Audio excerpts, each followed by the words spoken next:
Welcome, everyone, to Stepping Into Your Leadership. I'm your host, Christine Courtney. Our goal here is to give you some actionable takeaways that will help you lead your teams. Thanks for joining us on this leadership journey. Let's get started.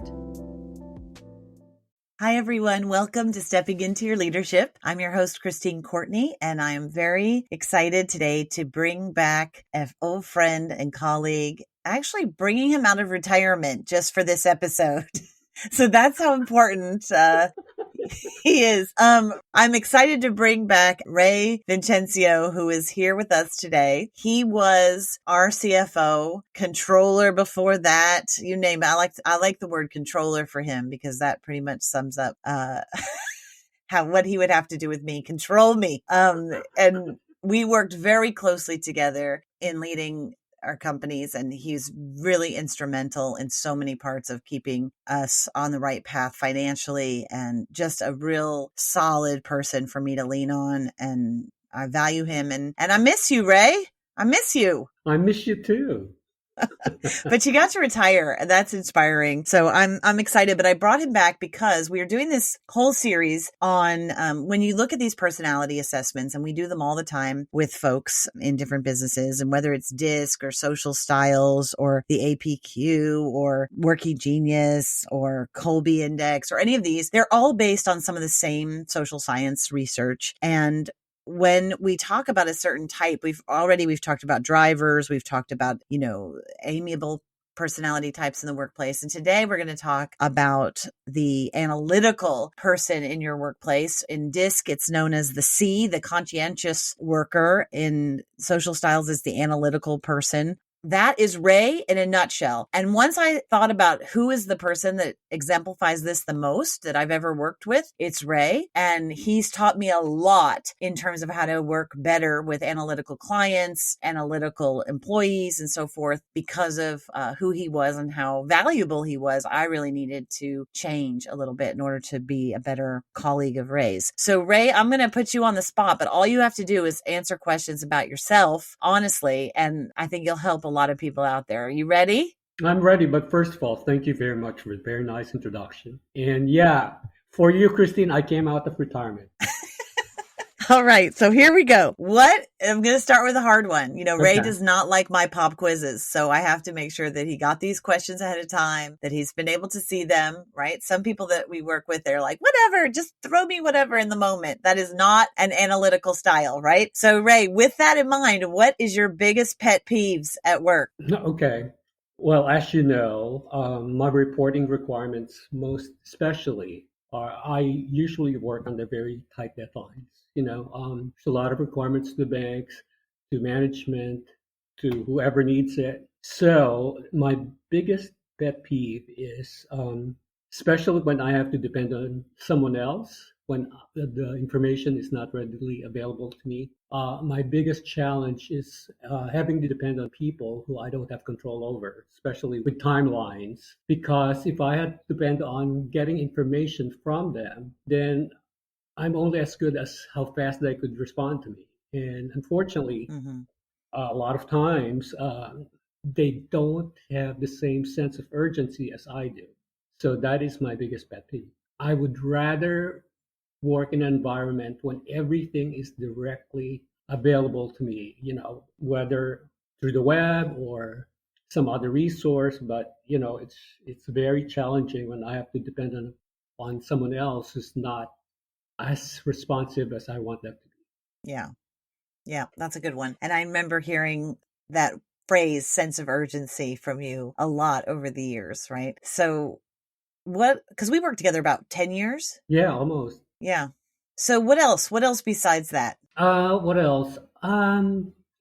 When someone is not as detailed oriented as I'd want them to be, when they do not communicate exactly what is needed, and so I have a difficulty deciphering how to go about doing something most effectively. I'd rather that someone be not verbose, but like spell out exactly what they hope to achieve or what the goal is.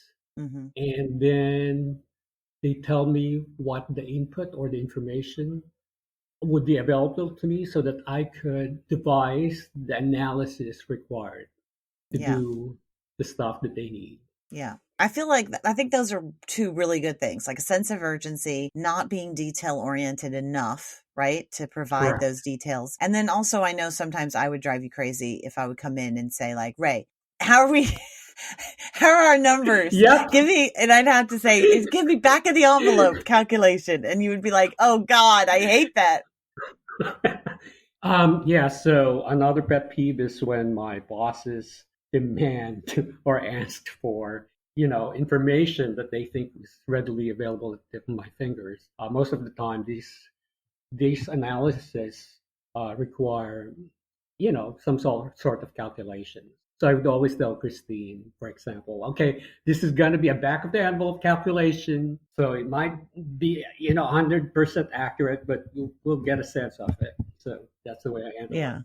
And so, give me some advice. How should somebody who is a boss like me, right, who likes to just ask offhanded things, I guess, who wants to be in the moment, run into your office and say, like, what's some advice for me when working with kind of an more analytical person like yourself? Okay.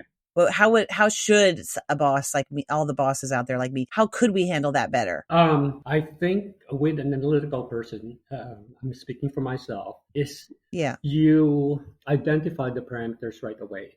You need to say, I know this is not going to be a thorough analysis, and I don't need that. But can we just run the numbers really quickly, back to the end of calculation, so that you set the expectations right away. Mm-hmm. A lot of times when someone comes to me, for example, because I'm so used to like a detailed analytical calculation, then I always work on that under that premise that it has to be exact, has to be accurate. So you need to, if you just need something like real quickly, because an analytical person is not happy when you spring some ad hoc Mm-hmm. analysis. They need a lot of time and preparation. So you have to tell them, I don't require a detailed 100% analysis. I just need an idea or, back of the envelope calculation. Can we do this now?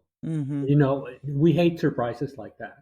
So, And that can take the pressure off? yes, absolutely. Okay. Because then I know, okay, she doesn't need, it's not going to be end of the earth decision. Okay. So it feels like you could be wrong. Correct. Like, is the fear to be wrong or Correct. to The fear to be okay. wrong, because Mm-hmm. I know that a lot of things depend on me. That's my basic job, right? Is the controller, finance analysis and all that stuff. So I need to know that, what you require is not something that company being closed or will be a going concern is dependent on. Yeah, that makes sense. And so what do you think to switch it? Like we talked about the pet peeves. What are the things that you really appreciate about somebody who works with you? Okay. Like, let's say it's colleagues from other departments or something that have to work with you. What do you appreciate about those dynamics? Okay. I appreciate a collaborative work environment. I need to know that I could depend on someone just like they can depend on me. I appreciate a friendly, non-judgmental, empathetic, communicative responsible work environment. Mm-hmm. So yeah, so I think the key is I need to know that I could depend on someone else, like I said, just like they can depend on me.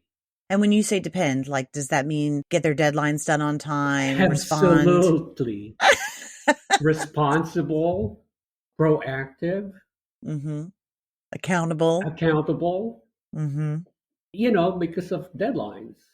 So how do you prefer, like, if, we all mess up at some times, right? We all have moments in work. How do you, because it really is, I really appreciate you sharing this stuff because I think it is going to help a lot of people out there.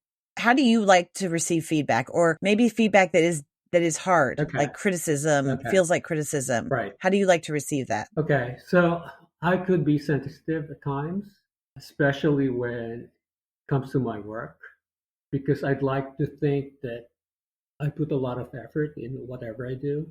So I do not like criticisms. I appreciate constructive suggestions So if you speak to an analytical person, don't be judgmental. Don't make it sound like it's a criticism. Always offer constructive suggestions. Mm. Yeah, I love what you said about that you could be sensitive, because I think sometimes the assumption with analytical people, by people like me who are quite emotional, right? I'm much more outwardly emotional, is like a feeling that you're a little bit more like a robot and that those feelings don't affect you as greatly. But my experience of you is that they do. It was always a surprise to me when you would be hurt by something or sensitive to something, because, sometimes I made the wrong assumption that because you're such an analytical thinker, that those feelings don't run as deep. And I think that's an assumption that probably a lot of us make in the wrong time about people. right. Because analytical people tend to take on company responsibilities that are pressing and serious. I think a lot of times the misconceptions about us are that, like you said, we are unemotional, we are boring, we are square, we have no sense of humor. And especially me, I pride myself on being able to put out a good job. So when something that I've given you or given my supervisor is wrong because of wrong assumptions, perhaps, then I could be very sensitive with how that's delivered to me. Mm-hmm. Yeah. Yeah. How do you think is the best ways for people, whether they are your boss or whether they work for you or work with you as a colleague? What are some of the best ways to build trust with you, but also, with this idea of like analytical people? I think I'm speaking for myself because I am analytical. Everything needs to be logical in my mind. So that's a very big thing about myself is I'm a very logical person. If this, then that. Otherwise, it's that. It's it's some other way. So I appreciate people who are logical, and that makes sense. How did we work together for so long? Well, Christine, you're a very sensible person. You're very creative. You're a very creative person. But at the end of the day, you make sense. Okay, well, thank you. Yeah, So so sensible is okay, even if I'm not as logical thinker as you right. are, right? Yeah, to me, being logical and sensible is kind of one and the same. The Probably same. not in the Okay. same, degree. But as long as you're sensible, that you Okay. make sense. Because otherwise, I would just tend to, if I determine that someone is not making any sense, then I tend to stay away from those people because I know that I can't depend on them. I see. So you need somebody to build trust, somebody that's coming at you with some logical, Correct. thoughtful, sensible Yes. things. Yeah. And probably I would imagine the other thing that I noticed with you is that if I promise you something by a certain time, I better stick to that Exactly. deadline. Because And if I yeah, I'll call don't, you on it. I better tell you. Yes. Yeah. You give me some sense of when you're going to be able to give it to me. Yeah. Not just like sweep it under the carpet and hope you don't realize, because he is realizing, Yeah, right? and I would call you on it. He will. He will. Trust me. So let me ask you this. How would you handle a situation where you need to give, your idea of information, which is precise and detailed, right? To ensure accuracy, like maybe an update, right? At our staff meetings or something, to a whole bunch of people, where you want to be accurate and precise and detail oriented, but you're afraid you might overwhelm people who don't think in the same way you do. Is there any advice you have for folks out there that are kind of like you, that have to give reports to a large swath of people, many of which have no idea about the details of the kind of work that you do? Okay. Good question. Yeah, I often actually have to think about that myself when communicating with others. Sometimes I have a tendency to be TMI, give too much information. And because my thinking is that the person I'm communicating with fully understands where I'm coming from. So I have to keep myself from doing that. So I would then just think of the other person that is receiving the information that I'm giving.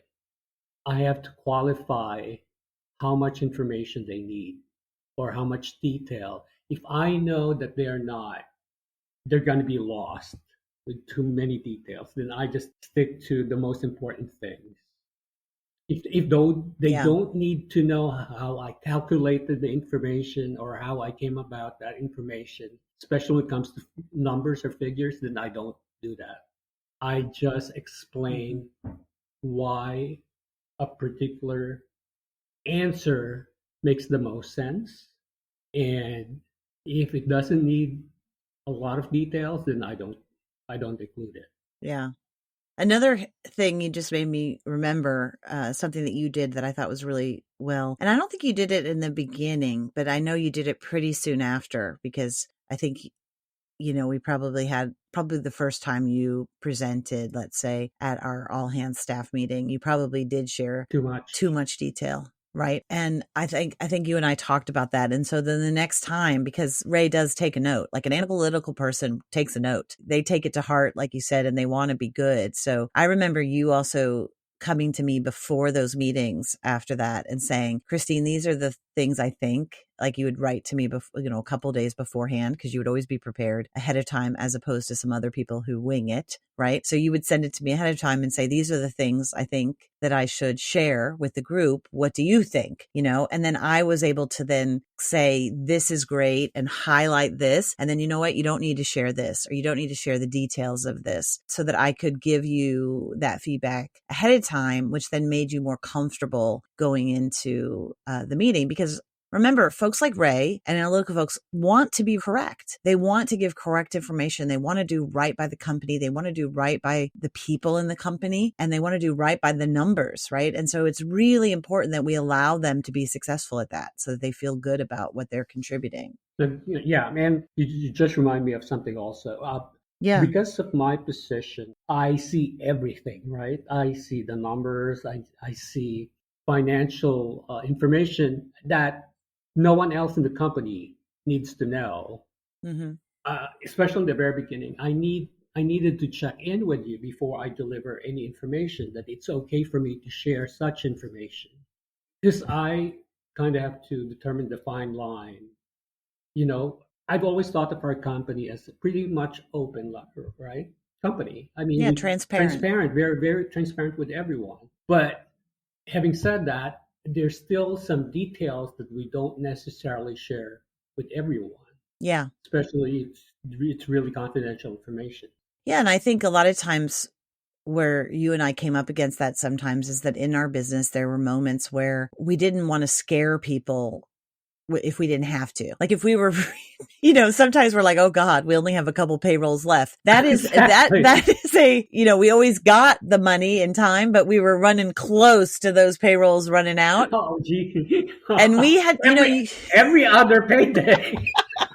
but you can't share that with everybody every time, because then they feel like they're living in a really fight or flight, stressful situation. It's like mom and dad at home telling you that you could get kicked out of your apartment any minute, right? So we had to use that. We had to be very careful when and where to share too much with people all the time, because our job is to handle and hold a lot of that stress. And we're frankly paid for that to a large degree, and to figure out the solutions. And that a lot of people in the company who can't control that, that's really stressful to know all the time. Occasionally we do have to let them know when it's a reasoning for why we're not, why we're holding off on hiring new people or whatever, we have to share that information. But I do think that you and I had to make some decisions, a lot of okay, yeah, this isn't the time, Ray, to share that panic button with everybody. We kind of have to hold that sometimes. So, Right. And just to add to that, going back to the sense of urgency, with our core group, when it's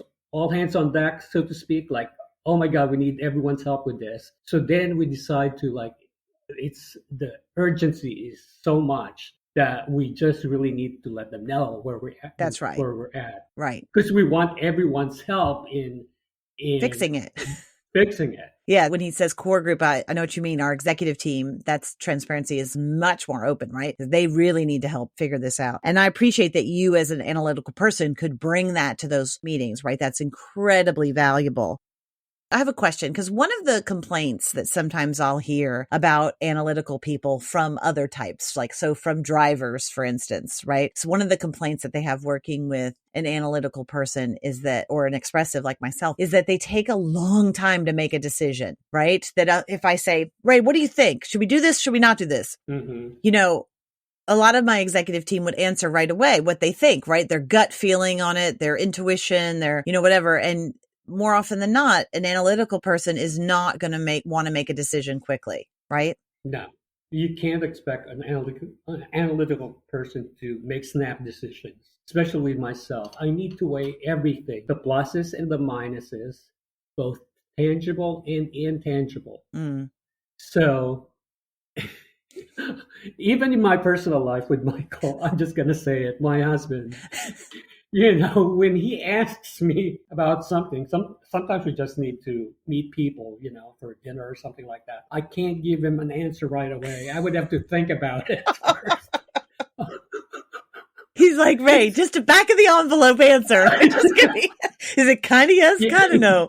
That's funny. Yeah, but it's really important for me to make every decision, my decision, logical and make sense. So what can help people to encourage a decision quicker, or to help somebody who's an analytical thinker push them a little bit gently into those decisions? What are some tips that we can use? Okay.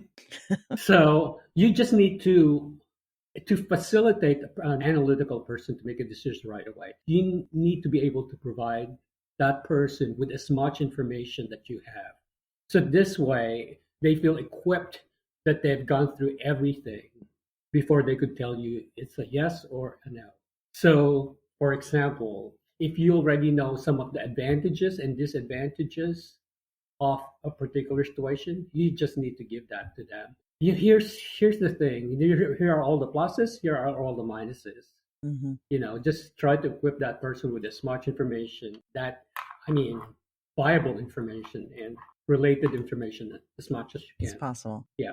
Oh, here comes Tatiana. What's up? Oh, I had a thought and a question really about the analytical style that just popped into my mind of working with analytical people. And one of the things I was just thinking about was this idea of the question behind the question, or the question behind the solution, because I really was thinking about times when you disagree with the analytical person's solution, right? And so you don't understand how they got there, and their solution is potentially very disruptive, and they don't know that.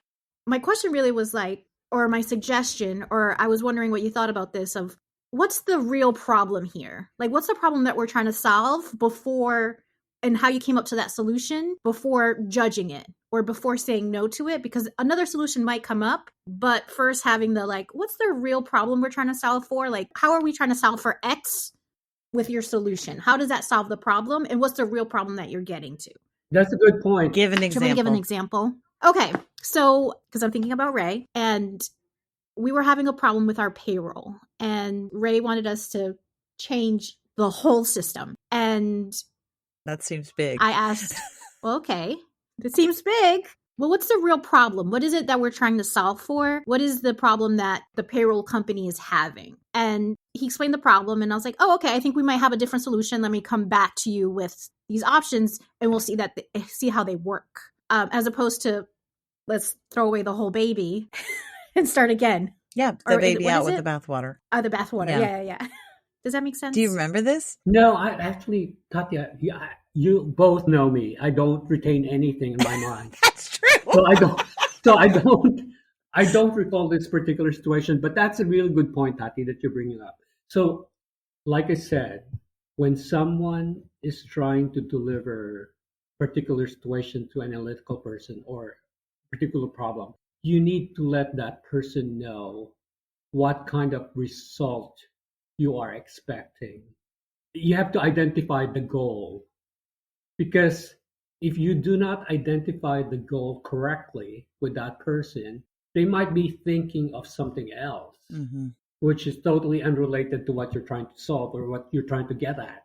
Yeah. And if I go back to that moment, what I think probably happened with you is that the payroll was wrong, right? It was wrong. And you were really frustrated. You do not like to be wrong more than just about anything in this universe. Do you know what I mean? Like being incorrect. In other words, putting out something, it's very stressful to have, especially when you're talking about people's paychecks and everything else. So I'm sure there was that part of you that was like, we got to get rid of this system because it's not working. We're too incorrect, And so I think that was probably where you were coming from in that statement, if I was to guess. No, it had to do with people getting paid outside of the pay period. And so we were reporting that time as a current pay period as opposed to that it had occurred in a different time. Okay, I just want to say that you guys are both getting very analytical right now, and we are in the weeds, and this is boring and doesn't matter to the rest of our listeners. So this was a perfect example of Tatiana's analytical mind getting activated by another analytical, and then me as an expressive going, this is boring. Anyway, thank you guys for that wonderful demonstration. All right. So is there anything else, Ray, that you can say, like what feels successful and what's a great day for an analytical person? What's a great day? What are you doing? Okay. A great day for me is when the analysis that I did eventually turns out to be financially beneficial to the company. That's a great day for me. Like when everything translates to dollars, either savings or more dollars coming in, then that's a great day for me. Or if I'm able to solve a problem financially, that's a great day for me. Like all of a sudden, we're able to collect a lot more money, which, we're able to pay for something, especially payroll, then that's a great day for me. Yeah. I love it. Solving problems, right? That's at the heart of it. So that's great. And I also know that you love checking off some boxes on a to-do list. So that's also, if you added that in there, like everything was checked off, that may be, your best day ever. Yeah, I'm very task oriented. As you know, I cannot multi-process. I have to do things like in order. I always have a checklist. So with me, when requirements are coming in, like a whirlwind, I need to get organized and I got to prioritize each and every item. So I always work on them as a tasks, and I feel really happy when I'm able to check off as many as I can. Awesome. That's great. Ray, thank you so much for joining us today. You really gave us some insights into the analytical mind and how valuable those people are, just like you are to us, and how important it is to learn how to work with them better. And if you're an analytical person, some little tips on how to work with the rest of us crazies a little bit better too. So, Ray, thank you very much. You're welcome. Thanks everybody for listening. I'd like to give a special shout out to our podcast producer, Richard Francisco. Check out our notes for any details. And if you get anything out of this, please follow us. And if you enjoy it, please take a moment to rate us or write a comment. It will mean the world to us. We'd love to hear from you. And if you just can't get enough, follow me on TikTok and check out tlpnyc.com/podcast for more information.